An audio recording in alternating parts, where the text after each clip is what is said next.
J'ai pris conscience qu'aujourd'hui, notre réussite dépend davantage de notre intelligence émotionnelle que de nos capacités intellectuelles.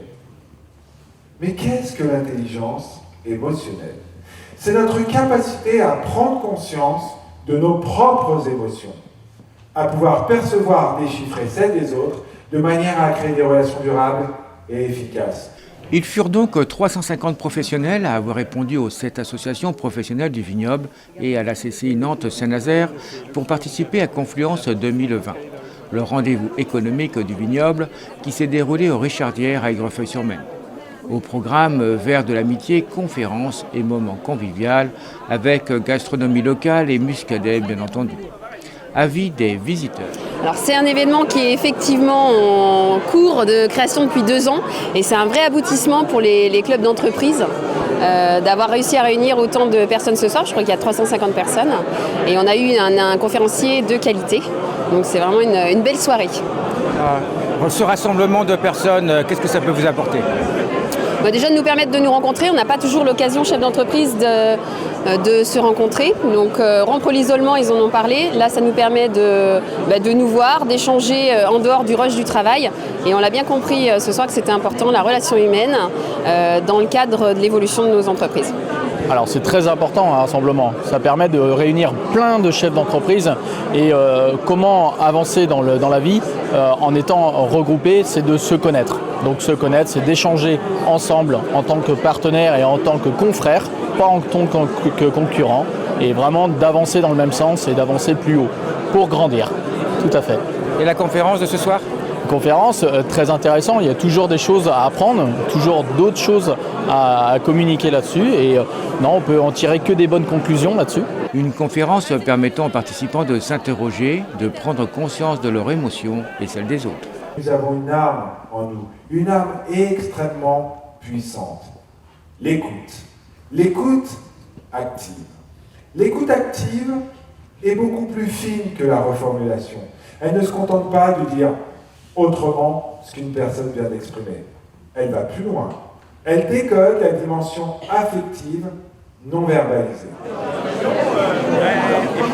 J'ai trouvé ça super intéressant. En fait, j'ai pas vu le temps passer. C'était pas du tout une conférence classique rébarbative. On pouvait participer, il y avait de l'interactivité. Et puis on retient plein de choses positives. C'est une conférence qui donne la pêche et j'ai trouvé l'approche vraiment hyper intéressante. Et l'idée de rassembler le maximum de professionnels ? Oui, c'est vraiment intéressant parce que ça montre le dynamisme du vignoble, de la région. Puis ça permet de créer des liens, du réseau. Ça apporte beaucoup de positivité. Je trouve que c'était une soirée très agréable. Je n'avais jamais participé à ce genre de conférence que j'ai trouvé très très intéressante. Et ce regroupement d'entrepreneurs aussi qui permet des contacts humains intéressants.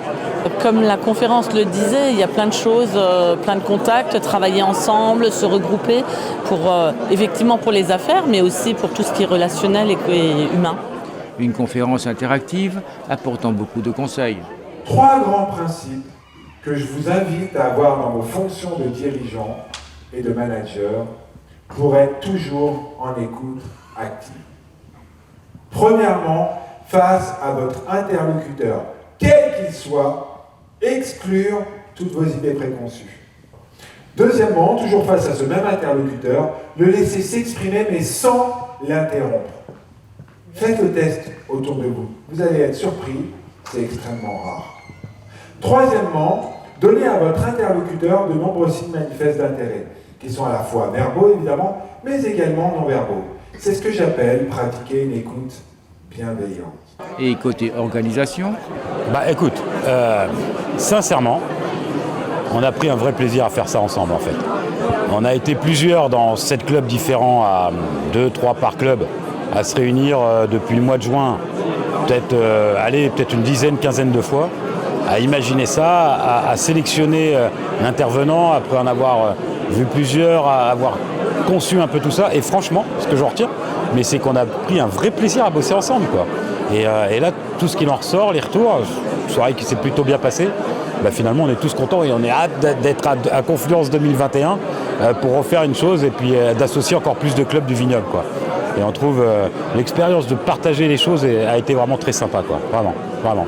Puis là, donc, une super ambiance pour finir. Bah oui, un peu sympa. L'ambiance est détendue, les gens sont heureux, le conférencier donne la pêche, a donné du jus aux gens, du plaisir. Bon voilà, on retiendra 2-3 mots que le sourire a une importance incroyable et que rien n'est impossible. Et nous l'avons bien compris qu'après un tel succès, Confluence 2020 n'est que le début d'une longue série de rencontres économiques.